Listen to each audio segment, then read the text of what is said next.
আমি ছোটবেলাটা থেকে শুরু করতে চাচ্ছি। ছোটবেলাটা হচ্ছে আমি খুব ভালো একটা ফ্যামিলিতে ছিলাম। তো ফ্যামিলিতে ছিলাম, ফ্যামিলিটা খুব ভালো ছিল। বাবা-মা নিয়ে ভালো ছিলাম, বোনদের নিয়ে। বাট এর মাঝখানে আমার আব্বু একটা ভুল করে ফেলে। ভুলটা হচ্ছে আমাদের কর্মচারী যে ছিল, একটা মহিলা, ওনাকে মানে হুট করে মানে আমার পরেই ওনাকে বিয়ে করে ফেলে। আমি আমার যখন প্রায় 7 বছর, তখন আমার বাবা মানে সেকেন্ড বিয়ে করে। বিয়ে করার পরে উনি আস্তে আস্তে যেমন আমাদের কাছ থেকে সরে যায়। সরে যাওয়ার পর থেকে মানে ক্লাস 3 পর্যন্ত ভালোই ছিলাম। ভালোই ছিলাম। তো যখন নাকি আব্বু ওইখানে চলে গেল, তারপর থেকে আব্বুর বিজনেস চলে গেল। আমাদের মানে ভালো থাকার মতো যে যে অপশন গুলো ছিল, আস্তে আস্তে সবগুলো চলে গেল। চলে যাওয়ার পরে আমি, আমার আম্মু অ্যান্ড আমার বড় বোন আর ছোট একটা বোন আছে, আমরা 4টা মানুষ মানে অনেক কষ্ট করে লাইফটাকে মানে পার করছি এ পর্যন্ত। তো যখন মানে আমাদের একটু ভালো থাকার দরকার ছিল বা ভালো একটা লাইফ মানে করার দরকার ছিল, তখন আমরা সেটা পারি নাই। যখন কারোকে দেখছি যে কারো বাসায় বাবা আসছে, দৌড়ে গিয়া বাবার কোলে গেছে, আমাদের তখন ইচ্ছা করতো যে আমার বাবাটা যদি আসতো তাহলে হয়তো বা এরকম করতাম। তো আব্বু হঠাৎ হঠাৎ মানে 3 মাস 4 মাসের জন্য নিখোঁজ হয়ে যেত। কোনো খোঁজ খবর থাকতো না, কারোর সাথে কোনো যোগাযোগ থাকতো না। মানে আব্বুকে খোঁজার জন্য আর 4টা মানুষ চলার জন্য মানে অনেক চেষ্টা করতাম। তারপরে আব্বুকে খুঁজতে গেলে কখনো পাইতাম, কখনো পাইতাম না। তো এমনও সময় গেছে যে আমরা 4টা মানুষ না খেয়ে দিন পার করছি। তখন ফ্যামিলির মানে যারা ছিল আমাদের আত্মীয় স্বজন, তাদের কাছে গেছি। তারা কখনো মানে বলে নাই তোরা এই খারাপ অবস্থায় আছোস, আয় এক মুঠ ভাত দি, ভালো থাক, তোদের একটা কিছু করি, এরকম কখনোই বলে নাই। বাট যখন এই সময়গুলো অনেক কষ্টে কাজ টাজ করে পার করার সময় আসছে, মানে মোটামুটি আমরা আমরা আম্মু আমরা 2 বোন কাজ টাজ করে বাসায় কাজ করতাম। বাসায় কাজ করার মধ্যে যখন মোটামুটি ভালো ছিলাম, তখন মানে আমার আম্মু একটা ভুল করে। সে ভুলটা হচ্ছে আম্মু একটা লোকের সাথে মানে একটা রিলেশনে জড়ায় যায়। সেটা হচ্ছে আপনার প্রায় 13-14 বছরের মতন চলে যায়। তারপরে যখন আম্মু এই ভুলটা করে, তখন সমাজ বলেন, আমার আত্মীয় স্বজন বলেন, সবাই তখন আমার আম্মুকে দোষারোপ করছে যে তুমি কিভাবে এখন এই ভুলটা করলা, তুমি এখন কি ভুলটা হয়? কিন্তু যখন না খেয়েছিলাম তখন কেউ বলে নাই যে উম, আম, তোরে খাবার দিতেছি বা তোরে চালাইতাছি বা তোর একটা কিছু জবের ব্যবস্থা করে, তখন কেউ এটা বলে নাই। তখন কারো দুয়ারে গেলে মানে এমন একটা মানে মুখের মোটিভেশন থাকতো যে আমাদের দেখলে মানে ওনাদের কি যেন হয়ে যেত, এরকম ছিল। তারপরে হচ্ছে যখন মানে আমরাও মোটামুটি স্বাভাবিক অবস্থা মানে একটু নিজের অবস্থায় চলে আসলাম, তখন যখন বড় আপুকে দেখতে আসতো বা আমার জন্য বিয়ের কোনো প্রস্তাব আসতো, তখন সবাই বলতো তোর বাবার এই অবস্থা, তোর মা এই ভুলটা করছে, তো তোদের কি কোনো ভালো জায়গায় বিয়ে হবে? তো মনের ভিতরে জাগতো ঠিকই তো।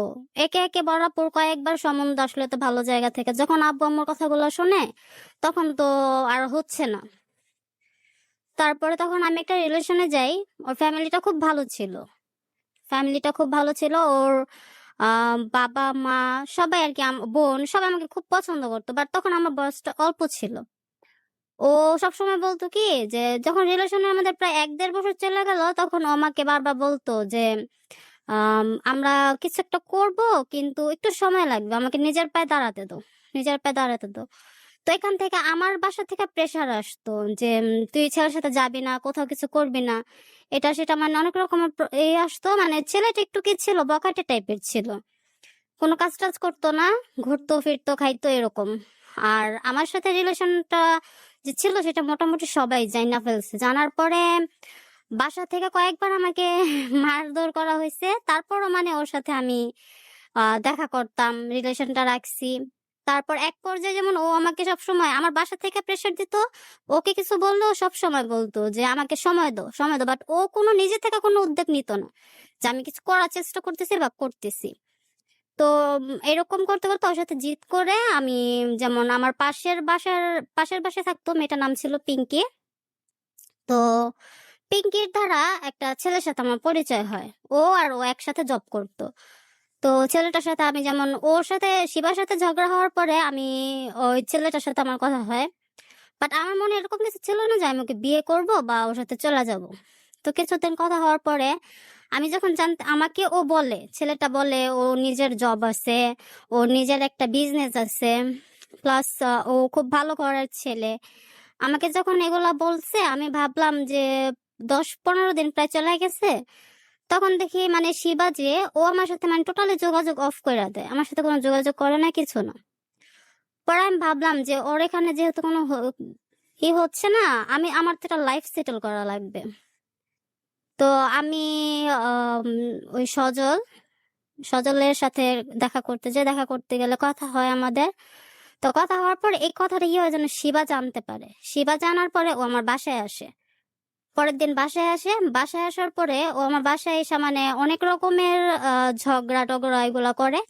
তো বাসায় হইচই করার পরে আমার আম্মুকে বলে আমার সাথে রিলেশন রাখতে দেন না, অথচ মেয়ে তো অন্য ছেলের সাথে গিয়ে দেখা করতেছে, সেটা কি আপনাদের চোখে পড়ে না? তো আম্মুর এই কথা বলার পর আম্মু বলতেছে তোর জন্য মান ইজ্জত খামো, তো তুই হয় মইরা যা, নাহলে আমি মইরা যাবো, তোর যদি আমি এই বাড়িতে দেখি তাহলে আমি নিজের জীবন নিজে দিয়ে দিব। পরে আমি ভয়ে ওখান থেকে চলে আসি। বড় আপু আবার আব্বুরে ফোন দিতেছে, আব্বুরে ভয় পাইতাম। বড় আপু আবার আব্বুরে ফোন দিতেছে যে তুমি আইসা বৃষ্টির কিছু বইলা যাও, বৃষ্টি কিন্তু এরকম এরকম রং করতেছে। পরে আমি আব্বুর ভয়ে বাসা থেকে বের হয়ে যায়। তো পিঙ্কি আমারে নিয়া মানে ওই ছেলেটা সজল যে ছেলেটার সাথে দেখা করে। ছেলেটার সাথে দেখা করানোর পরে আমি তখনও জানি না যে আমি ওর সাথে চলে যাবো বা ওর সাথে আমার বিয়ে হবে।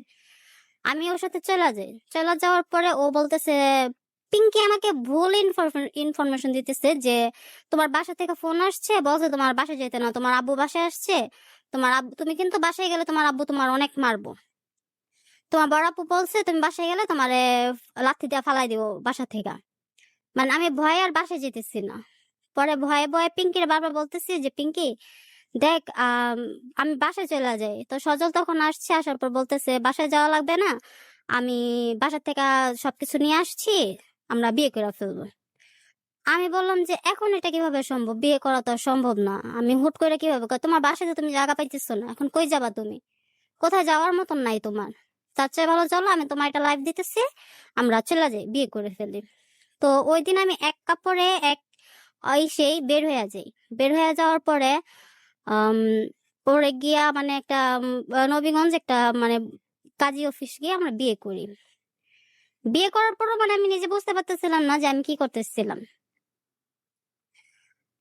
না পারার কারণে আমি বললাম তো এখন আমরা কোথায় যাব? ও বলতেছে আমরা এখন জামালপুর যাব। এত দূর এখানে কিভাবে যাব? বলতেছে তুমি এগুলো নিয়ে টেনশন করো না, আমি সবকিছু ঠিক করে রাখছি, চলো আমরা জামালপুর চলে যাব। তো রাত্র করে আমরা এই ডিসেম্বর মাসের পুরোপুরি শীত, জানুয়ারি মাসের পুরোপুরি শীতের মধ্যে আমি একটা ড্রেস পরা ওই অবস্থায় জামালপুরের দিকে রওনা দিলাম। রওনা দেওয়ার পর আমরা জামালপুর গেলাম। যাওয়ার পরে ওখানে থাকলাম মোটামুটি বেশ কিছুদিন। ওখানে থাকার পরে তারপর আমি আমার এক ভাইয়া, মামাতো ভাই যে, ওর বাসায় চলে আসলাম। যে এখানে আর কতদিন থাকবো, আমি আমার ভাইয়ের সাথে যোগাযোগ করে আমার ভাইয়ার কাছে চলে আসলাম। তবে ভাইয়ার এখানে থাকার মধ্যে ও মেঘনা চলে যাওয়ার পরে আমরা মেঘনা চলে যাই। মেঘনা চলে যাওয়ার পরে উম আহ, ও ওর ফ্যামিলিতে জানানোর পরে ওর বোন আসে আমাকে নিতে। বোন আসে আর দুইটা ভাই আসে আমাকে নিতে। তো আমাকে যখন নিয়ে যাওয়ার পরে আমি যখন ওর বাসায় গেলাম, বাসায় যাওয়ার পরে মানে আমি মানে বিশ্বাস করতে পারি নাই যে এই ছেলেটার এই অবস্থা। মানে আমি যাইয়া দেখি ও আসলে কোনো জব ছিল না, ও একটা গার্মেন্টসে নাকি জাস্ট কি একটা কাজ করতো। আর হচ্ছে ওর বাসাটা পুরো বস্তির মতো। তো আমি গিয়া মানে পুরো হয়ে গেলাম যে আমারে কি বললো আর কি এটা। তারপরে বললাম যাক, ভাগ্যে যা আছে, বিয়ে তো হয়েই গেছে, এখন আর কি করার। পরে ওর বাসায় গেলাম। ওর মা অনেকটাই ছিল, মানে মহিলা মানুষের এতটা বদমেজাজ যে হয় বা একটা পরের মেয়ের সাথে এরকম করতে পারে, এটা মানে কখনো ভাবা যায় না। ওদের বাসায় যখন গেলাম, আহ ওই তখন বিকেল হয়ে গেছিল। তো রাতে আমাকে খাইতে দিল, খাইলাম। মানে সারাদিন তো অনেক গালাগালি বকাঝকা এগুলো তো হয়েছেই। তারপরে রাত্র গেল, রাত্রে আমি ওর বোনের সাথে ঘুমাইলাম। ঘুমানোর পরে সকালে ওর বোন বলতেছে উইঠা যাও, গিয়া তোমার শ্বশুরে সালাম করো। তাই আমি ওনারা সালাম করছি, উনি মানে কোনো কিছুই বলে নাই। তারপর আমি আমার মতো উপরে চলে গেছি। আবার চলে যাওয়ার পরে আহ এভাবে অনেকদিন যায়। ওর বাবা মা আমার বাবা মার সাথে যোগাযোগ করে, আমার বাবা মা ওদেরকে দাওয়াত করে। বাট ওই মহিলা মানে আমার শাশুড়ি যে ছিল, ওনার এতটাই অহংকার, উনি আমাদেরকে মানে আমার আব্বুকে আমাদেরকে মানে সবসময় বাজে ভাষায় বকাবকি করতো, এই করতো। তো ওনারা যায় না। আমার আব্বু চাইছিল যে একটা দাওয়াতের মাধ্যমে একটা ঘরোয়া ভাবে একটা ই কইরা মানে ই করা দেয়, ওনারা যায় নাই। তারপরে এখন আমারে মানে প্রায় বলতো, ছেলে তো বেকার বেকার দেখে আসছো, এখন দাও তোমার বাবারে বলো টাকা দিয়ে একটা ব্যবসা দিয়ে দিতে। তারপরে এরকম বলতো। আমি বলতাম যে আম্মু আপনাদেরকে তো বলছিল যে যাওয়ার জন্য, জেঠুদের সাথে গেলে হয়তো বা একটা ব্যবসা ট্যাবসার কিছু একটা হতো, তো আপনারা জান না এটা আপনাদেরই। মানে আমার শাশুড়ির সাথে কোনো কথাই বলা যেত না। কথা বললেই মানে এরকম করতো যে আমাকে খাবারটা যে দিত ভাইয়া, খাবারটা দেওয়ার সময় আমাকে মানে খোঁটা দিত যে নাও বাবার বাসা থেকে তো নিয়ে আসছো, এবার খাওয়া বৈশা বৈশা দুই জামাই বউ।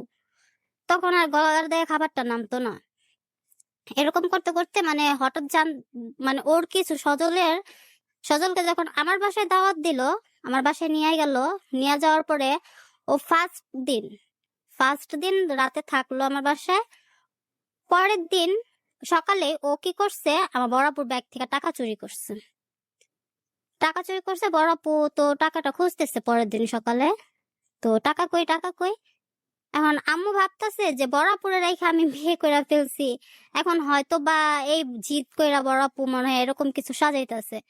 আমি তো বড়াপুর উপর পুরো রেগে গেছি যে তুই কি বলতে চাইতেছিস, আমি আসছি এখন টাকা চুরি হয়েছে।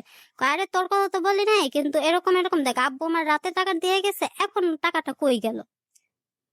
তো সজল বের হয়ে যাওয়ার পর ঘটনাটা ঘটে। তো এরকম টুকটাক যে কোনো জায়গায় ও যাইতো। মানে আমার আত্মীয় যে কোনো আত্মীয়র বাসায় হোক, ওর যে কোনো আত্মীয়র বাসায় হোক, যে কোনো বাসায় ও এরকম চুরি করতো। সেটা একটা ফোনের মেমোরি হোক, মেমোরি নিয়ে ও চুরি করতো। তো আমি এরকম মানে যখন শুনতে পারি জানতে পারি ও এগুলা করতেছে, চুরি করে, আমাকে মানুষ বলতেছে যে ও চুরি করে, তখন আমার কাছে মানে লাগলো যে আমি শেষমেশ এরকম একটা চোরের কাছে আসলাম, আল্লাহ আমার লাইফটা কি হবে। পরে এরকম ভাবে আমি বুঝতে না পারার পর আমার একটা মানে বেবি কনসেপ্ট হয়ে যায়। তো আমি তো তখন অনেকটাই ছোট, এতটা বুঝি না। তো হয়ে যাওয়ার পরে আম, আমি ভাবছি যে একটা বেবি হইলে হয়তো বা ঠিক হয়ে যাবে। পরে দেখলাম যে না, বেবিটা যখন হয়েছে তখন ওই যে হসপিটালে আমার বেবিটা হয়েছে ওই ওই ওই হসপিটালের এক নার্সের থেকে টাকা চুরি করছে, টাকা চুরি করে হসপিটালের বিল পরিশোধ করছে। তারপরে এরকম মানে জায়গায় জায়গায় এরকম কত জায়গায় জায়গায় চুরি করতো, অনেক জায়গা থেকে আমি নিয়ে আসছি যে কি করবো এখন। পরে লাস্ট ফিনিশিং ওর সাথে এত চুরি টুরি এত কিছুর পরে আমার আব্বু কয়েকবার আমাকে নিয়ে আসছিল যে ও যদি ভালো হয় তখন দিব, বাট এখন এই চুরির কামাই আমার মেয়ে খাওয়াবো না। তো ও আয়সা এসে আবার নিয়ে যেত, বাবা মা এসে নিয়ে যেত। নিয়ে যাওয়ার পরে আম সবকিছু মোটামুটি গুছিয়ে নিতাম। যে বাড়িতে যাইতাম ওই বাড়িতেও হঠাৎ করে চুরি করে ফেলতো। তো ওই বাড়িতে তো থাকা সম্ভব না। তো এরকম করে কতদিন অনেক চেষ্টা করছি ভালো করার জন্য। নিজের কিছু খাইতে ইচ্ছা করলো আরে ভয় বলতাম না যে আমার এটা খাইতে ইচ্ছা করতেছে, আমি আইনা দাও, কারণ আমি জানি যে ও ভালোভাবে আমাকে কোনোদিনও আইনা দিবে না। তো ইচ্ছা করলো বলতাম না। তারপরে আমি আমার জেঠুর দোকান থেকে কিছু কাজ নিয়ে যাই, যে ও তো কাজ করতে পারে না, কোথাও ভালো থাকতে পারি না, হয়তো বা হাতে টাকা থাকলেও ভালো হয়ে যাবে। জেঠুর দোকান থেকে মাল আইনা নিয়ে করতাম। ওইখান থেকে ও আমার জেঠুর মাল নিয়ে নিয়া খুচরা মাল মানে আলাদা ভাবে 2 ডজন 3 ডজন এরকম করে নিয়ে বিক্রি করে ফেলতো। তো ওইটা তার আমি জানতাম না। তো এরকম মাল কম হইতো। আব্বা একদিন আমাকে ফোন করে বলতেছে তুমি একটু আসো, আহ দোকানে আসো, তোমার জেঠু দোকানে আসো। জেঠু দোকানে যাই, কয় মালগুলা গনা দাও, দেখো মাল এরকম এরকম। এখন ওরা আমি অনেকবার জিজ্ঞেস করছি যে দেখো তুমি যদি এগুলো কিছু করে থাকো আমাকে বলো, আমাকে জেঠুর কাছে ছোট করো না অন্তত পক্ষে, এখান থেকে সব হারাইলে সবই শেষ। পরে ও আমার কাছে বলতেছে, আম, ও এমন ছিল ভাইয়া, মানে ও কোরআন শরীফ ধরতো, কোরআন শরীফ ধরেও মিথ্যা কথা বলতো যে আমি কোরআন শরীফ ধরতেছি, এটা আমি করি নাই, পুরো অস্বীকার করতো। করার পরে যখন ওরে আব্বু নিয়ে আটকাইলো যে তুমি যদি স্বীকার না করো তাহলে কিন্তু আমি তোমার ছাড়বো না, তারপর আব্বু আমার বলতেছে দেখো ওই কাজটা করছে। পরে আব্বু আমার এই কথা বলতে বলতে আব্বুর কাছে ফোন আসলো যে হ্যাঁ ও স্বীকার করছে, ও জিমখানা একটা জায়গায় নিয়ে মালগুলো বিক্রি করছে। তারপর ওরে নিয়ে গিয়া কিছু মাল পাইলো আর কিছুটা হলো না, তারপর থেকে আব্বু আর ওর কাছে আমার যেতে দেন, আমিও যাই যাই নাই। তারপর আমি আমার জেঠুর দোকানে কাজে লাগা, মানে আমি ওর ঋণ গুলা পরিশোধ করলাম, পরিশোধ করতে লাগলাম। আম, প্রায় 50-60 হাজার টাকার মতো মালও চুরি করছিল। তো জেঠুর দোকানে আমি নিজেই করে, আব্বুর যে অবস্থাটা ছিল আব্বু নিজেই মানে মোটামুটি ভাবে চলতে পারতো, তো আব্বুর তো ঋণ দেওয়াটা সম্ভব না, আমাদের দুজনকে খাওয়াইতেই পারতো। ও এর মধ্যে আরেকটা কথা হচ্ছে, আমার বড় বোনটা তখন মানে ওর মেয়েটাকে নিয়ে আমাদের এখানে চলে আসে। তারপরে যাই হোক ভাইয়া, এত কিছুর পর ওরে নিয়ে যাওয়া থাকার চিন্তা ভাবনা করছি। ও হচ্ছে আহ মাঝখানে একটা পরকীয়ায় জড়ায় যায়, পরকীয়ায় জড়ায় যায়। নামটা আমি বলতে চাচ্ছি না, যার সাথে গেছে আমারই এক বোন হয়। তো ওরে নিয়ে পরকীয়ায় জড়ায় যায়, তো আমি এগুলা জানতে পারি। জানার পরে ওরে যখন জিজ্ঞেস করতাম, দুজনে জিজ্ঞেস করতাম যে কি রে এটা কি হইছে, এটা কি করছুস, ও মানে দুজনই অস্বীকার করতো যে, আর এরকম ভাবে করতো অস্বীকার যে এটা হয় নাই কখনো। পরে একদিন আমাকে আমাকে এই এখানে যখন থাকি ও এখানেও একটা হুঁশিয়ারিতে চুরি করে, চুরি করার পর আমাকে আর আমার ছেলেকে নিয়ে মুন্সিগঞ্জ চলে যায়। মুন্সিগঞ্জ চলে যাওয়ার পর ওইখানে একটা মেম্বারের বাড়িতে আমরা বাসা ভাড়া নিই। তখন আমি জানি না যে ওখান থেকে চুরি করছে, বাট ওর কাছে অনেক টাকা ছিল, তখন আমার মনের ভিতর এটা জাগছে যে ও তো জব করে না, নিশ্চয়ই কারো মাথায় বাড়ি দিছে। তাই আমি ওর জিজ্ঞেস করছি, ও বলছে যে না, ওখানে সমস্যা হয়েছে, মাই আমগো যেতে বলছে। পরে মুন্সিগঞ্জ থাকলাম প্রায় 15 দিনের মতন। 15 দিন ওইখানে আমি কাউকে চিনি না, কিছু জানি না, গ্রাম তো ওখানে আমি কাউকে চিনি না জানি না। তো ওইখানে ওইখানে গিয়ে ওকে মোটামুটি কিছু ফ্রেন্ড জোগাড় করে ফেললো, জোগাড় হয়ে গেছে। তো ও ওইখান থেকে ওই ছেলেদের নিয়ে ওই মেয়েটার সাথেই আবার দেখা করতে আসতো, কাজের কথা বললাম। তো আমি একদিন জানতে পারি যে ওই মেয়েটার সাথে ও আছে, রাত্রে ছিল ওই দিন, রাত্রে ছিল। পরে আমি ওরে ওই দিন অনেক কি করছি, মানে প্রেসার দিছি যে তুই মেয়েটার সাথে ছিলি, আমার ছেলেটা আর আমি বাসায় না খাওয়া, তুই মেয়েটার সাথে ছিলি, তুই আমার ছেলেটার কোনো খাবার কিনা দিয়ে গেলি না, আমরা কি করবো, তুই আমার মুন্সিগঞ্জ না ফালায় রাখছিস, আমি তো এখানে কারো চিনিও না। পরে অনেক রাতে অনেক ঝগড়া হওয়ার পরে ও পরের দিন সকালবেলা মেম্বারের বাড়িতেই চুরি করে 10,000 টাকা আর একটা স্বর্ণের আংটি চুরি করে আমার ছেলেকে নিয়ে আমাকে না জানাইয়া ও চলে আসে, নারায়ণগঞ্জ চলে আসে। নারায়ণগঞ্জ চলে আসে পরে আমি তো মানে আমার মনটা কিরকম যেন লাগতেছিল যে আমার ছেলেটাকে কই নিয়ে গেল, কই নিয়ে গেল, প্রায় দুপুর গনে আসতেছে, কই গেল, আমি কেমন যেন লাগতেছে ভিতরটা। পরে ওইখানে যে ওর ফ্রেন্ড হয়েছিল একটা রুবেল নাম, ওই ভাইয়ারে বলি যে ভাইয়া সজল কি আপনার সাথে কাজে গেছে? বলতেছে না সজল তো আজকে কাজে যায় না, ওরা তো আমি সকালে আপনার ছেলেরে নিয়ে ওই বাজারের এখান থেকে সিএনজিতে চলে যেতে দেখলাম। আমি বললাম ভাইয়া কই গেছে বলতে পারেন? বলে যে না না। আমি বললাম ভাইয়া তাহলে একটু বাসায় আসেন, আমি একটু, আমার ফোন তো ধরতেছে না, আপনি একটু ওই যে ওর একটুখানি করেন, ফোন দেন। আচ্ছা ভাবি আপনি বসেন আমি আসতেছি।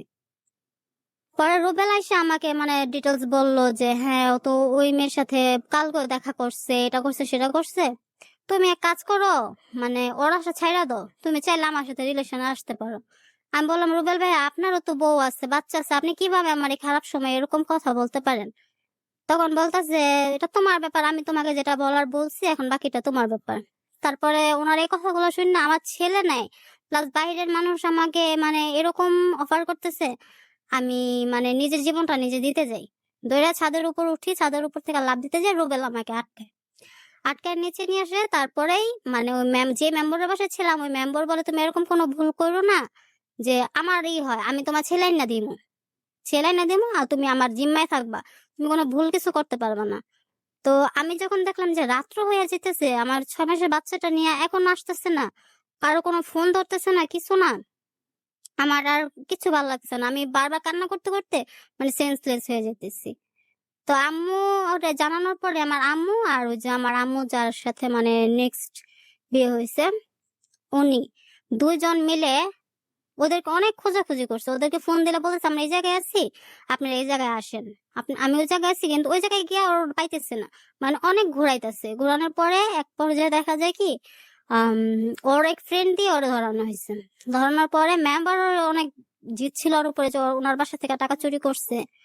তারপরে সবাই মিলে ওরে মুন্সিগঞ্জ নিয়ে আসে, সাথে ওই মেয়েটাকেও নিয়ে আসে। নিয়ে আসার পরে আম, আমি মেয়েটাকেও টর্চার করছি, 2টা থাপ্পড় মারছি যে তুই যাই না শুই না তুই কিভাবে আমার এগুলা করলি। ওরে মারার পরে তারপরে সজল রে 2টা থাপ্পড় মারছি আর ওর চেহারার মধ্যে থু দিছি যে তোর লজ্জা করলো না, আর কোনো মেয়ে পাইলি না যে আমার একটা বোন রে নিয়ে তুই এরকম করলি। পরে ওরে মানে মেম্বারের লোকের গ্রামের লোকের একটা রুমের ভিতরে নিয়ে অনেক পরে আমি যখন জবটায় যাই ভালোই ছিলাম, ভালোই ছিল। বাট মার্কেট লাইন তো তখন মানে সবাই বলতো যে সবাই বলতো যে জামাই নাই যেহেতু একটু ঢিল দিয়া দেখি কাজ হয় নাকি। তো মোটামুটি সবাই কি বলতো চলো আজকে ঘুরে আসি কোথা থেকে, চলো আজকে ওখানে খাওয়া দাওয়া করি, আজকে এটা করি সেটা করি।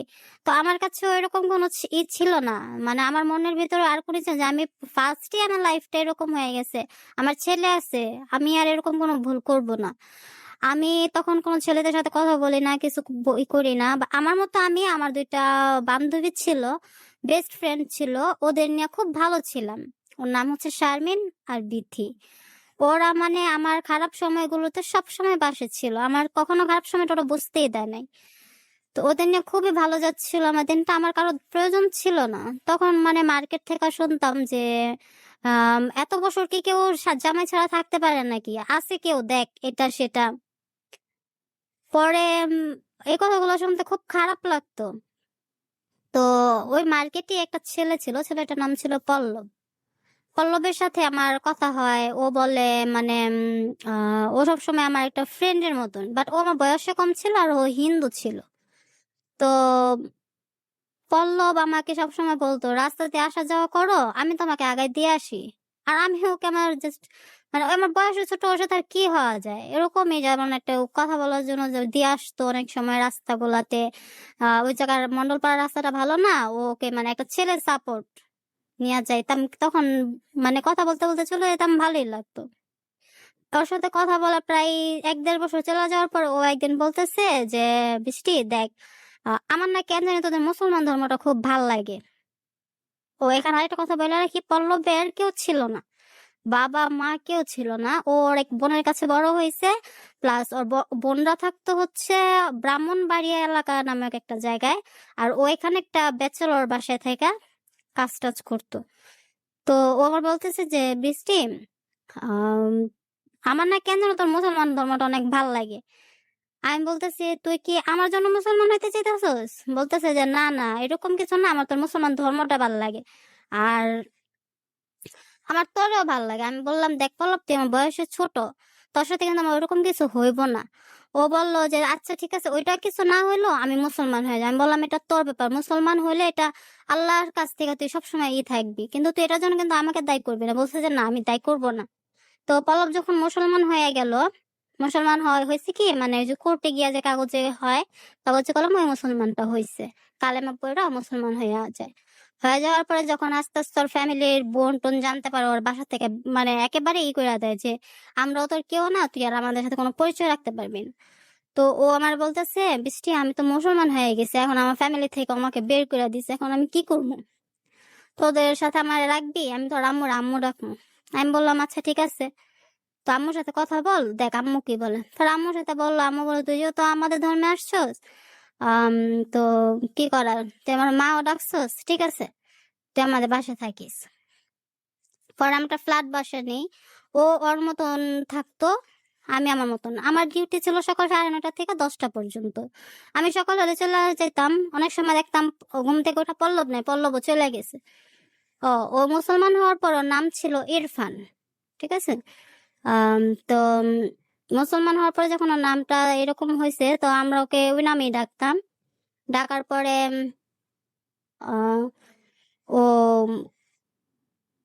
আমাদের সাথে থাকতো, করতো। তো এর মধ্যে আমার সাথে ফেসবুকে আম মেহেদী হাসান নামের আমার বাড়ির পাশে থাকতো ওই একটা ছেলের সাথে কথা হইতো। এরকম কোনো কথা হইতো না, জাস্ট ফ্রেন্ডলি।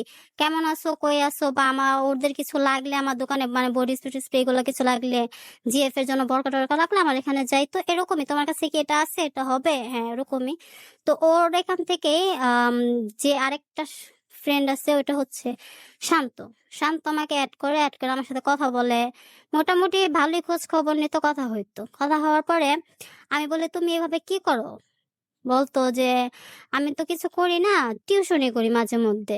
টিউশনি করো, তাহলে আমার ছেলেটাকে একটু পড়ায়ও তো। ও তো ছোট বোনটার কাছে পড়তে বসে না, ওর একটু পড়ায়ও। তো ও গিয়া মানে আমার ছেলেটাকে পড়াইতো। বাট আমি জানতাম না যে ওর মনের ভিতরে এগুলা ছিল। মানে আমার সাথে ক্লোজ হওয়ার জন্য আমার ছেলেটাকে পড়াইতো। পড়ানোর পর আমাকে এসএমএস দিত, তুমি কি ব্যস্ত? দেখো এই যে তোমার ছেলে তো দুষ্টুমি আজকে পড়ে নাই, এটা সেটা এরকম কথা হতো। ওর সাথে ভালো একটা কথা আর একটাই হয়ে যায়। তারপরে 2019-এর মার্চের 26 তারিখ ওর বোনের বিয়ে। তো আমাদের সবাইকে দাওয়াত করে, ফ্যামিলির সবাইকে দাওয়াত করে আমরা যাই। তো ওইখানে যাওয়ার পরে ও মানে সবাই একসাথে মজা করতে থাকি। ও মানে আমাকে একটু অন্যরকম কেয়ার করতে থাকে, অন্যরকম ভাবে করতে থাকে। তো ওই দিনের পরের দিন, যেদিন ওর বোনের বিয়ে, ওই দিন আমাকে মানে ও বলে যে, ও আবার আমাকে মেঘলা বলে ডাকতো। আমার আইডির নাম হচ্ছে মেঘলা। তো তো আমাকে মেঘলা বলে ডাকতো, বলতো মেঘলা তোমার তো আমার ভাল লাগে। আমি বললাম যে দেখো, আমার কাছে এটা সম্ভব না যে আমি কোনো রিলেশনে যাবো বা কোনো কারো কাছেই করবো। তো বলতেছে আমি যদি তোমাকে বিয়ে করি। আমি বলছি এটা কিভাবে সম্ভব? তাছাড়া তোমার মার যে এলাকার মধ্যে ক্ষমতা, তোমার মা হচ্ছে পুলিশে দৌড়ায়, তো আমারে কি হাসতো রাখবো? ও বলতেছে মা কি হবো এটা পরে, আমি তোমাকে একটা লাইফ দিতে চাই। তো অনেক দিন এরকম আমি ওরে মানে রিজেক্ট করার পরে অনেক দিন আমার পেছনে ঘুরে ঘুরা টুইরা অনেক কি কইরা আমারে বলে যে দেখো, আমি জানি না কি করবা, আমি তোমার বিয়ে করবো। তখন এর মধ্যে মার্কেট থেকে আরো এরকম নানান কথা শুনতে থাকি যে জামাই না আছে কি হয়েছে, এরকম টাইম পাস করার লোক অনেক আছে, মানে নানান খারাপ কথার সময় আম, শুনতাম শুনতাম। পরে অনেক চিন্তা ভাবনা করে বললাম যে ঠিক আছে, আমি তোমার বিয়ে করবো। বাট তোমার ফ্যামিলি?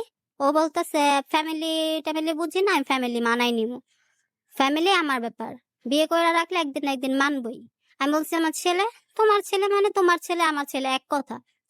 তারপরে যেমন ওর সাথে আমি একটা রিলেশনে জড়াই গেলাম। জড়াই যাওয়ার পরে ও বলল পল্লব তোর বাসায় থাকতে পারবো। পল্লব পল্লবের মতো থাকতেছে, আমি আমার মতো থাকতেছি এখানে। ওর দিয়ে কি হয়েছে? না, ও তোর বাসায় থাকতে পারবো না। আমার কেন জানি সন্দেহ লাগে। আচ্ছা, ঠিক আছে থাকবো না। আমি এই কথাটা বলছি, পরে ও একদিন রাত্রে ছেলেটা রমজান মাস ছিল, ও তখন টেলার্সের কাজ করতো। তো ছেলেটা যেমন রাত্র করে আসতেছে, রাত্র 1টা না 1:30টার দিকে, ও আরো 2জন বন্ধুদের নিয়ে ছেলেটা রাত্র করে মারে। ওই বাড়ির নিচে অনেক মারে। মাইরা ছেলেটারা রাত্র করে আমার বলে যে আমাদের এখানে যাতে আর কোনোদিন না আসে, কালকে সকালে কাপড় চোপড় ও নিজে গিয়া দিয়ে আসবো। তো ছেলেটারা মাইরা টাইরা ও তারাই দেয়। আমি বলি যে শান্ত দেখো, ওরা মারাটা তোমার ঠিক হয় না, ওরা ভালোভাবে বললো চলে যেত। ও বলতেছে না, ওই থাকতে পারবো না, আমার খারাপ লাগে, ভয় লাগে। আর আমি বলছি আচ্ছা চলে গেছে তো গেছি। পরে ওর আমার রিলেশনটা এতদূর যাওয়ার পরে ও মানে আমাকে এত কেয়ার দেখাইতো যে আমি আমি হাঁটলে যদি হয় মানে ও ব্যথা পাইতো, এরকম করতো। তো তখন তো মানুষের মনে জাগবে যে ও আমাকে এতটা কেয়ার করে, তাহলে হয়তো বা ভালোই থাকবো ওর নিয়ে। তারপর আমার ছেলেটাকে মানে খুব আদর করতো, মজা টজা কিনে দিত। আমি যখন দোকানে থাকতাম বলতো তোমার ছেলে যেটা দিয়ে আসছি এটা দিয়ে আসছি। তারপরে ও আস্তে আস্তে ওর ফ্যামিলি জানতে পারলো। আর ফ্যামিলি জানতে পারলো, আমার রাস্তায় একদিন বললো যে ওর সাথে কোনো যোগাযোগ রাখবি না। ওর মা আমাকে থ্রেট করলো। থ্রেট করার পরে আমি বললাম ঠিক আছে আন্টি, আমি ওর সাথে যোগাযোগ করবো না। কিন্তু ওই দিন রাত্রে শান্ত আবার আমাকে ফোনে, আমাকে আমার বান্ধবীদের এসএমএস এ বলতেছে ও যদি আমার সাথে কোনো যোগাযোগ না রাখে আমি কিন্তু সুইসাইড করবো, আমি কিন্তু বাঁচবো না। পরে বলেন কি বলবো।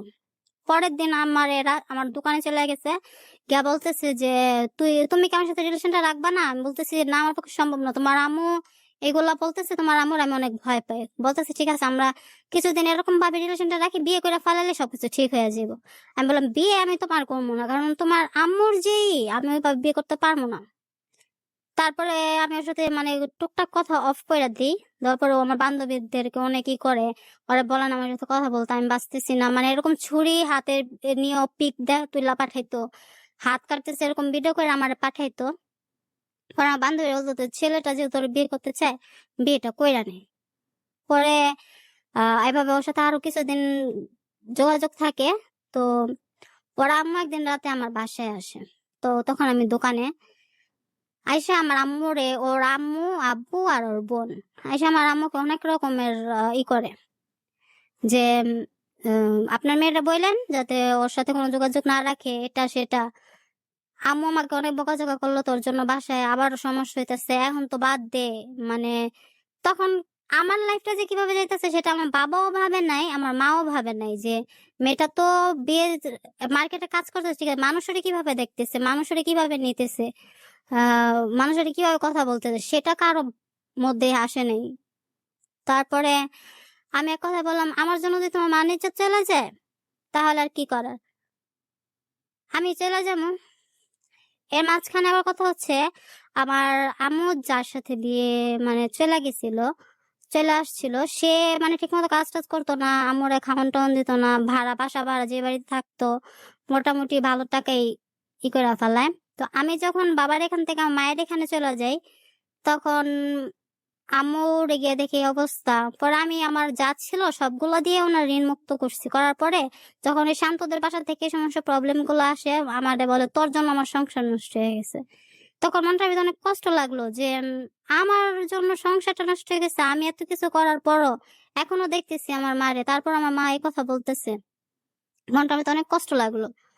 পরে শান্ত বলতেছে যে ঠিক আছে, এত কিছু যেহেতু হইতাছে চল আমরা বিয়েটা করে ফেলাই। 2019-এর অক্টোবরের 29 তারিখ ওই দিন ও বললো তুমি সবকিছু ঠিক করো, আমার তুকিল টুকিল চিনা নাই, তুমি সবকিছু ঠিক করো, আমরা বিয়েটা করি। তারপরে আমরা বিয়ে করি।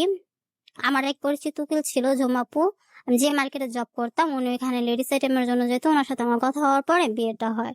বিয়ে হওয়ার পরে ও ওর মতো থাকে, আমি আমার মতো থাকি। তারপরে ও বলতেছে যে এখন তো আমাদের বিয়ে হয়ে গেছে, আমাদের তো নিজেরও কোনো একটা দরকারি চাহিদা আছে, এগুলা সেগুলা, এখানে যেহেতু সম্ভব হইতেছে না, তুমি একটা বাসা নাও, বাসা নাও, বাসা নিয়ে আমার ওইখানে তুমি থাকতে থাকবা, তারপরে আমার ফ্যামিলি যখন জানতে পারবে আমি তোমাকে নিয়ে আসবো। এভাবে আমি ওর জন্য বাসা নিলাম। বাসা নেওয়ার পরে ও মাঝে মধ্যে যাইতো আসতো,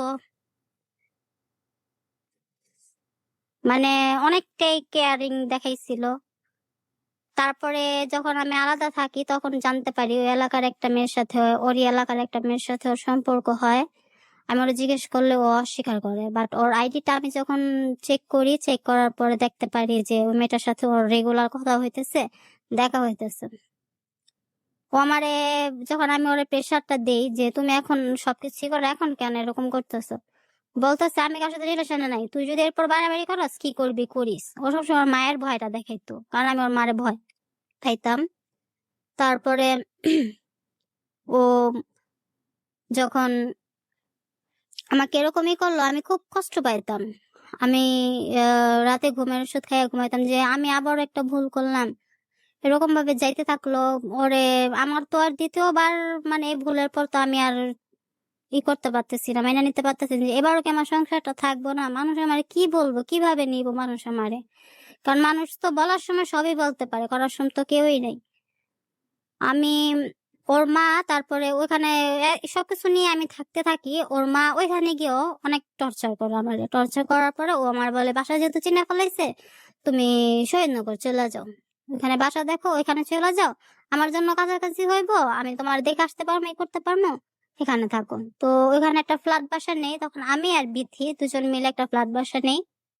ফ্ল্যাট বাসা নিয়ে আমরা থাকতে থাকি, থাকতে থাকি। তো আমার আবার আমার আম্মুর খরচ টরচ দেওয়া লাগতো। তো আমি বলতেছি এখানে যেহেতু 3টা রুম দিতি, তো যদি সমস্যা না থাকে আমি আম্মুকে নিয়ে আসি, আমি বেশিরভাগ দিন তুই অর্ধেক ভাগ দিস। তারপর এরকম বিথি আর আমি থাকতে থাকি, আম্মুকেও নিয়ে আসি। তো বিথির মনটা এতটাই ভালো ছিল, ও সব সময় মানে মানুষের সাথে এতটা ভালোভাবে থাকতো,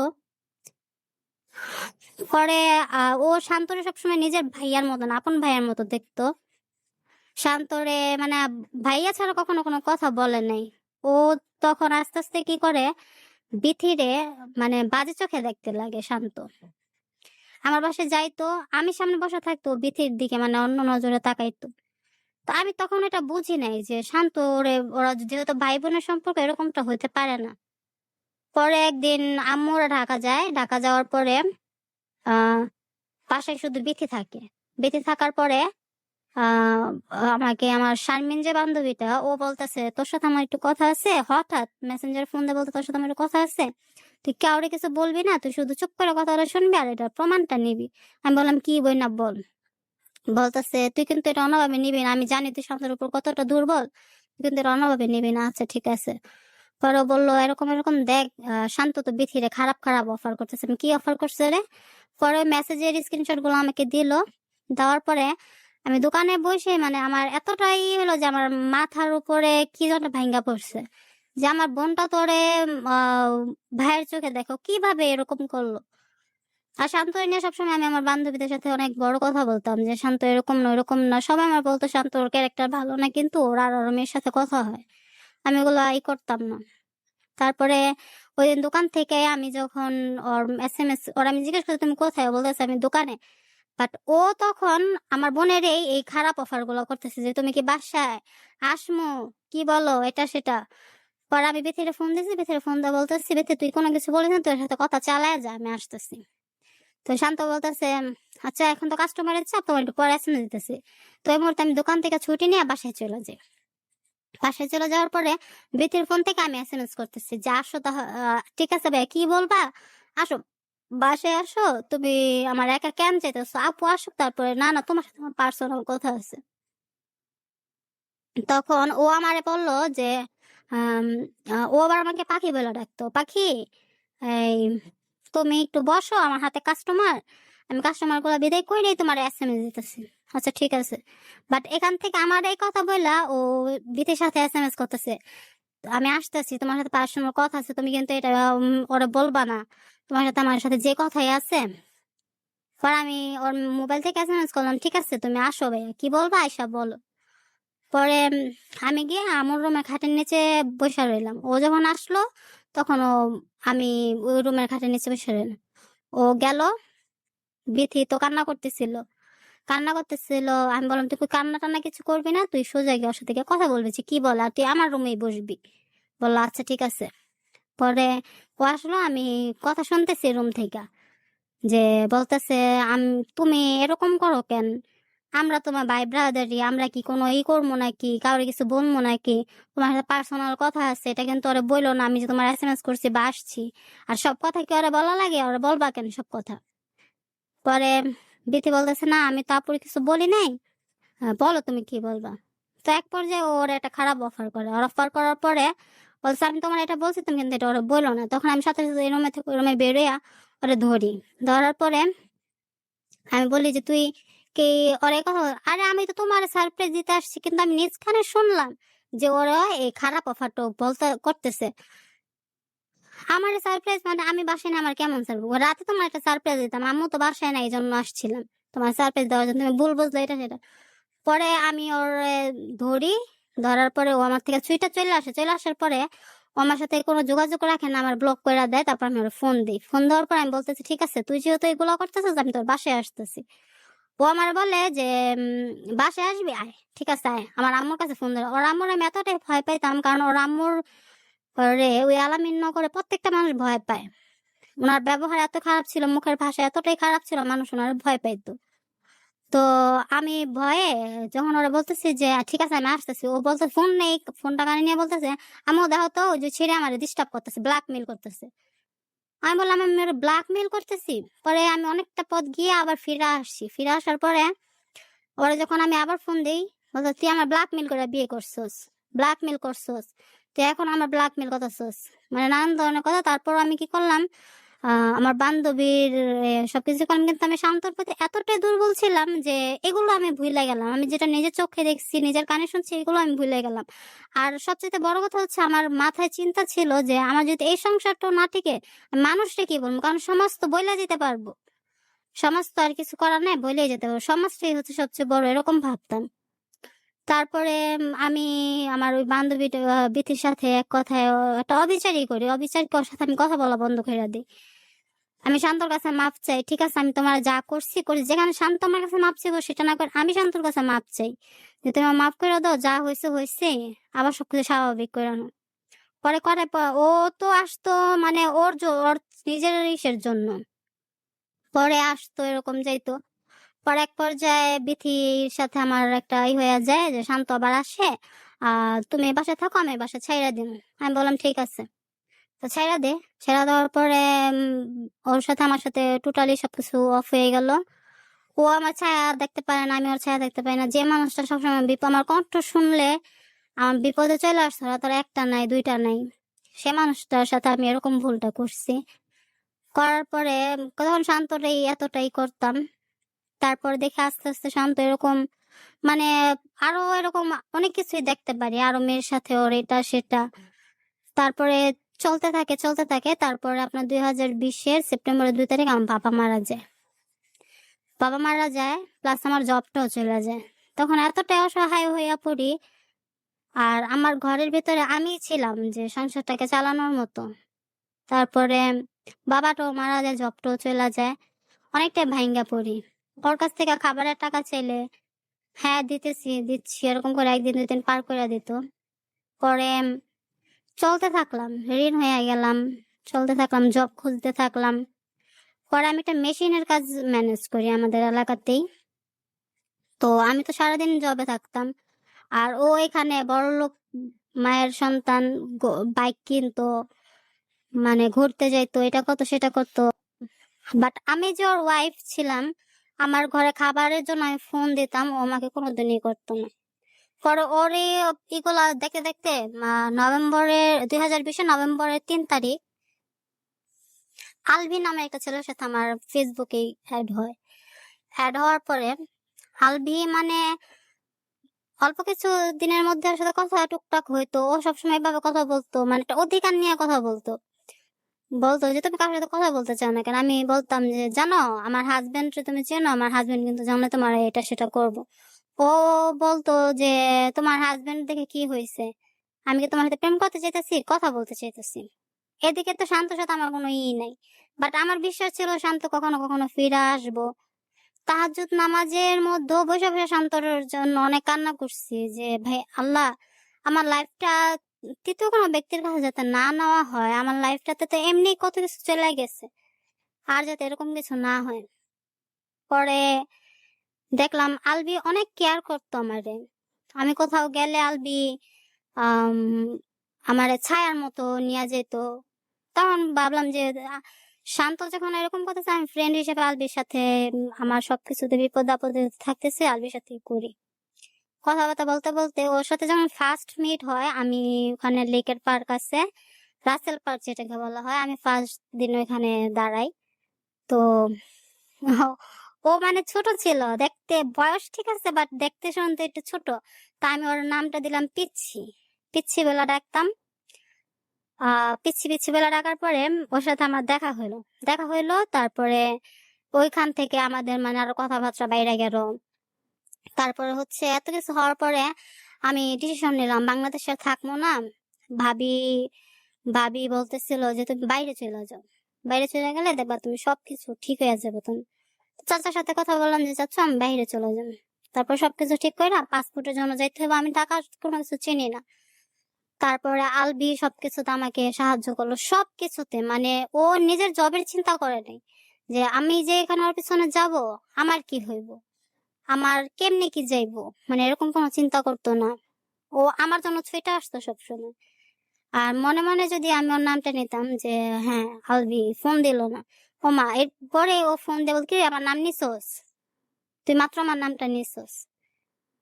যখন ওর সাথেও আমি একটু ভালো ঘনিষ্ঠতা হয়ে গেলাম, তখন দেখলাম যে আমার যে সৎ ছোট বোন বলেন, সমাজের মানুষ বলেন, সবাই টুকটাক কথা বলা শুরু করলো যে এখন আবার আরেকটা ছেলের সাথে সম্পর্ক করতেছে, আরেকটা ছেলের নিয়ে ঘুরতেছে, এরকম। কিন্তু আমি যে যে জব ছাড়া যে ঘরটার ভিতরে কিভাবে থাকতেছিলাম, কিভাবে চলতেছিল, আমার এই যে ঢাকা যাওয়ার জন্য কেউ ছিল না, তো ওই হেল্পটা কারোর জন্য আমি আমার বোনকে ফোন দিছি যে তুই কি একটা দিনের জন্য ছুটি নিতে পারবি, আমার তো ঢাকা যাওয়ার সাথে সাথে বলে না না আমি কাজ রেখে কোনো কিছু করতে পারবো না, এরকম করতো। পরে আলবির সাথে আজকে আমার রিলেশন 10 মাস প্রায়। তো আলবির সাথে আমার প্রতিটা সপ্তাহে ঝগড়া হয়, এই ভালো এই ঝগড়া এই ব্রেকআপ, মানে সবকিছু শেষ হয়ে যেতেছে। তারপরে হঠাৎ শুনতে পারি ফেব্রুয়ারির 2 তারিখ শান্ত বিয়ে করে ফেলাইছে। শান্ত বিয়ে করছে, শান্ত ওরে কোনোভাবে পাওয়া যেতেছে না, না ফোনে না ফেসবুকে না কোনোভাবে। তো আর এখানে ওর মা সবার সাথে করতেছে যে আমার 5 লাখ টাকা দিয়া আমার সাথে সবকিছু শেষ করছে। সবাই আমার ছোট বোনটা ওইখানকার স্কুলে পড়ে, ছোট বোনটার বলে কি তোমার বোন তো 5 লাখ টাকা পাইলো, তা এখন এরকম কে, ভালোই তো আছো। পরে আমিও খোঁজ নিয়ে দেখি হ্যাঁ শান্ত বিয়ে করছে। এখানে আলবির অবদান আছে, আলবি হচ্ছে একটা ফেক আইডিতে শান্তকে পরীক্ষা করছে, কারণ আমি আমার লাইফ হিস্ট্রি সব আলবিরে বলছি। আলবি যখন দেখতে পারছে যে আমি শান্তর প্রতি এতটাই দুর্বল, ও ভাবলো যে ছেলেটাকে তো আমি চিনি, আমি একটু ট্রাই করি, একটা ফেক আইডি খুলে ওরে ট্রাই করলো। ট্রাই করার পরে যে দেখতে পারলো যে হ্যাঁ ওর একটা মেয়ের সাথে রিলেশন, প্লাস ওই মেয়েটারই ওই বিয়ে করছে।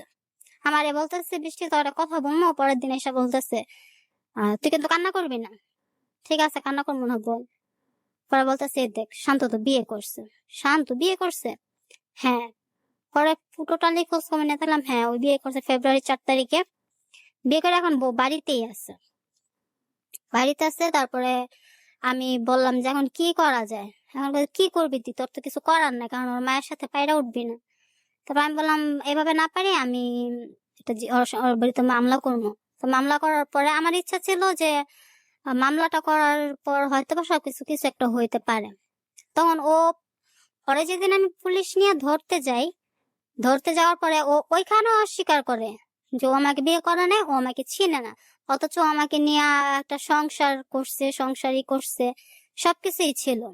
তারপরে ওর যখন থানায় নিয়ে যাওয়ার পরে ও স্বীকার করে যে কাবিনের টাকাটা দিয়ে দিব, আমারে মানে নিজেরই করা ও জিম্মি করা, ও থানার থেকে বের হয়ে আসার পরে নানান মানুষ দিয়ে আমার থ্রেট করায়, আমার নামে মামলা দিবে, আমাকে এটা করবে সেটা করবে, মানে নানান ধরনের কথা বইলা বইলা আমাকে থ্রেট করতে থাকে। থ্রেট করার পরে আমি আলবি আমাকে পুরোপুরি সাপোর্ট দেয় আর সাহস দেয়, তোর নামে কোনো কিছু করতে পারবো না, তোর সাথে তুই এটা নিয়ে ভয় পাইস না। আমি তখন মানে আমার যখন শান্তর সাথে এত কিছু চলতেছিল, আলবির সাপোর্টের কারণে মানে আমি আজকেও এ পর্যন্ত।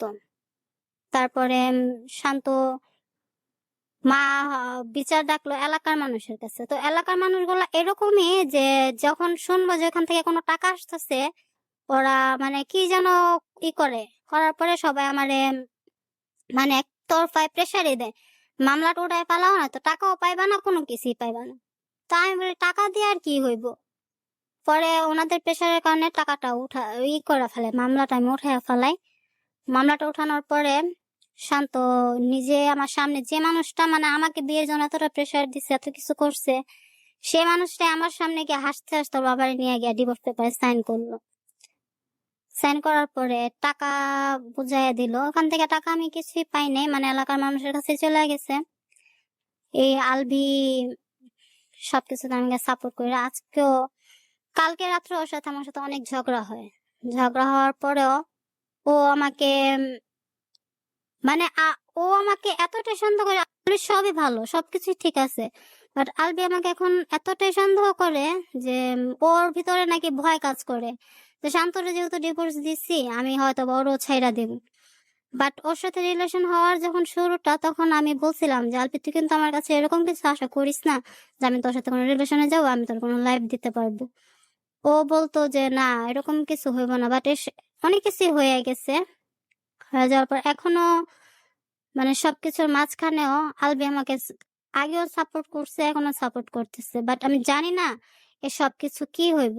যখন পাসপোর্টটা করতে যাই, পাসপোর্টটা করার সময় আলভি আমাকে সম্পূর্ণ সাপোর্ট করছে। বাট ওর মাঝখান দিয়া আমি যে বাইরে চলে যাবো এটা ও ভাবলেই ও খুব কান্না করতো যে তুমি বাইরে যেতে পারবা না, তুমি বাইরে গেলে আমার কি হইব। এখানে আলবির আমার জন্য যে জবটা চলে গেছে, আজ অব্দিও জবটা পায় নাই।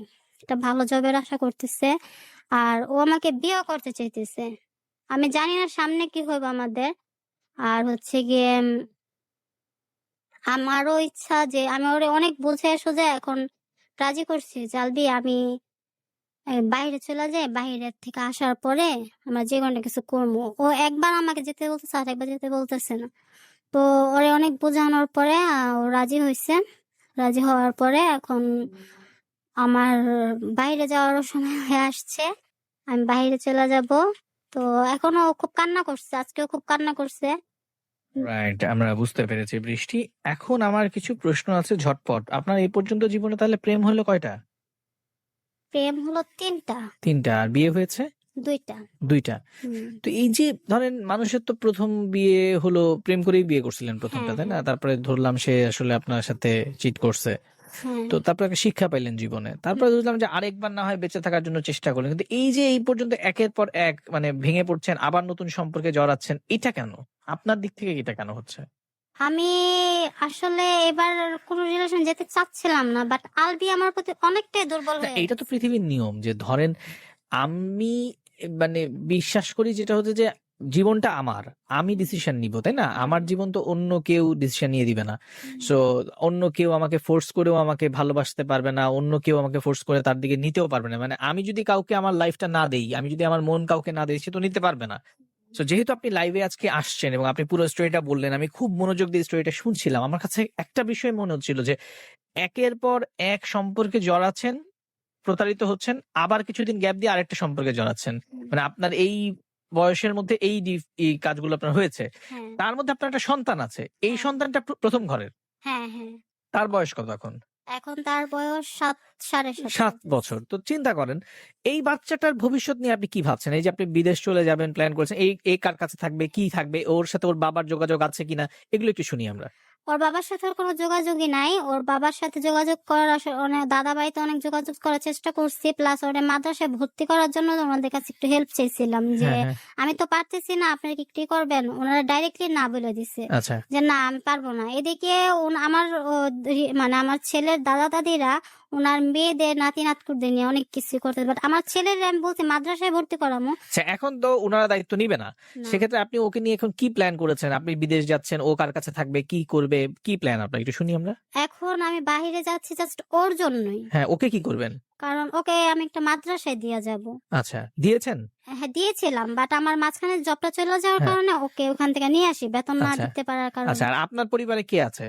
আমার পরিবারে এখন ধরতে গেলে কেউই নেই, কারণ আমার আম্মুর সাথেও আমার মানে ইদানিং কোনো সম্পর্ক নেই। যোগাযোগ নাই। হ্যাঁ আচ্ছা। তার মানে এই পৃথিবীতে অ্যাকচুয়ালি আপনি ছাড়া আপনার ছেলের কেউ নাই। কেউ নেই। কেউ নাই। না। তো আমি এজন্যই বলতে চাচ্ছি এতগুলো কথা যে আপনি তো একজন মা। জি। এখন কিন্তু আপনি আপনার জীবনটা আর আগের জায়গায় নাই। আপনি না। একজন মা। তো আপনি যা কিছু করেন আপনাকে আগে আপনার সন্তানের ভবিষ্যৎ নিশ্চিত করতে হবে। হ্যাঁ তো আমার কাছে যেটা মনে হচ্ছে যে এই যে আপনি বাইরে চলে যাওয়া, মানে এটা আমি আপনাকে বলব না যে আমি আপনাকে না করছি বাইরে যাওয়ার জন্য। বাট আমি একটা জিনিস বলতে চাচ্ছি যে আ আপনার সন্তানের চারপাশে কেউ নেই। আপনি এরকম অবস্থায় আপনার ৭-৮ বছরের একটা বাচ্চাকে রেখে দিয়ে আপনি বিদেশে চলে যাওয়ার যে পরিকল্পনা করেছেন, এটা আসলে কতটুকু আপনি বুঝে করেছেন? আমি আসলে এটা কতটুকু বুঝে করছি বা না, আমি জাস্ট ওরে ভালো রাখার জন্য। ওকে ভালো রাখতে গিয়ে ব্যাপারটা তো হিতে বিপরীতও হতে পারে। কারণ আমরা এখানে যা দেখি, আমাদের এখানে যেই মানুষেরা আসেন গল্প বলতে, তাদের মধ্যে অনেক মানুষ আসেন যারা দীর্ঘদিন প্রবাসে থেকেছেন, তারা এসেছেন এবং মেক্সিমাম মানুষের কাছেই আমরা শুনেছি যে প্রবাস জীবনটা এখান থেকে যতটা সুখের মনে হয় আসলে ততটা সুখের নয়। সেখানেও অনেক কঠিন বাস্তবতা রয়েছে। ওখানে গেলেই আপনার জব হয়ে যাবে, আপনি সাথে সাথেই খুব চমৎকার লাইফ লিড করতে পারবেন, তা তো নয়। তো তার চাইতে বরং যেহেতু আপনার এখানে যদি খুব বেশি মাত্রায় আমরা চিন্তা করি যে আপনি এবং আপনার সন্তান এটাই আপনার পরিবার, এবং এই হ্যাঁ পরিবারটুকুকে সার্ভাইভ করার জন্য আপনার কি মনে হয় না যে এইটুকু আমাদের দেশে বসেই সম্ভব? ভাইয়া এখানে কি আমি মানে যে বরকার শোরুমে জব করতাম ওখানে 4 বছর করছি, করার পর আমার বেতনটা না আমি বুঝতে পেরেছি, আমি আপনার 7,000 টাকায় হ্যাঁ আসছে, আমি ঠিক আপনার আছে। কথা বুঝতে পারছি। আপনার হয়তো আপনি আরেকটু ভালো কিছুর আশায় যাচ্ছেন, হ্যাঁ। কিন্তু আপনার যে সিচুয়েশন, আপনি আপনার সন্তানকে নিয়ে যে কথা বললেন যে তার আসলে এই পৃথিবীতে এখন এই মুহূর্তে আপনি ছাড়া তার কেউ নাই। হুম। 7-8 বছরের একটা বাচ্চাকে পুরো দেশের মধ্যে একা রেখে আপনি পরদেশে চলে যাবেন, এই ব্যাপারটা নিয়ে আপনার মনে হয় ভাবা উচিত। এক্ষেত্রে আপনার প্রেমিক বা আপনাকে যে খুব সাপোর্ট করছে সে কি ভাবছে, তার ভাবনার চাইতেও বড় বিষয় আমার মনে হয় আপনার সন্তান কি ভাবছে সেটা ভাবা উচিত আপনার। আমার সন্তান আমাকে বলতেছে, আম্মু তুমি যদি বাইরে যাও আমি কি একটু ভালো থাকতে পারবো? আমি কি একটু মাদ্রাসা পড়তে পারবো? মানে এখন তো সারাদিনের জন্য ওরে রাইখা আমার চলে যেতে হয়। হ্যাঁ, এইটাই আমি আপনাকে বলতে চাচ্ছি বৃষ্টি, যে আপনার মনে হয় সবার আগে আপনার ভাবা উচিত আপনার সন্তানকে নিয়ে আপনি পৃথিবীতে টিকে থাকার জন্য কি করতে পারবেন। কারণ আপনি বাহিরে যেতে চাচ্ছেন এটা কোনো মানে এটাই যে ফাইনাল সলিউশন তা কিন্তু নয়। আমাদের এই অনুষ্ঠানে এরকম বহু অতিথি এসেছেন যারা প্রবাস জীবনের গল্প বলেছেন, আপনি নিশ্চয়ই ভিডিওগুলো দেখেছেন, যে সেখানেও কিন্তু জীবনটা অনেক কঠিন। আর আমি বিশ্বাস করি যে আপনি যদি কোনো কাজ জানেন, কোনো কাজ শেখেন, সে হয়তো সাময়িক আজকে কষ্ট হচ্ছে, কিন্তু আজকে আপনার সন্তানের যদি একটা সমস্যা হয়, কালকে কে এসে পাশে পাশে দাঁড়াবে? আপনি যদি এই দেশ থেকে আরেক দেশে চলে যান, সেই কথাগুলো আপনাকে ভাবতে হবে, সেগুলো আপনাকে বুঝতে হবে। যেহেতু আপনার সন্তানের এই মুহূর্তে না আছে তার বাবা, না আছে তার বাবার পরিবার, না আছে তার মায়ের পরিবার, একমাত্র মা হচ্ছে তার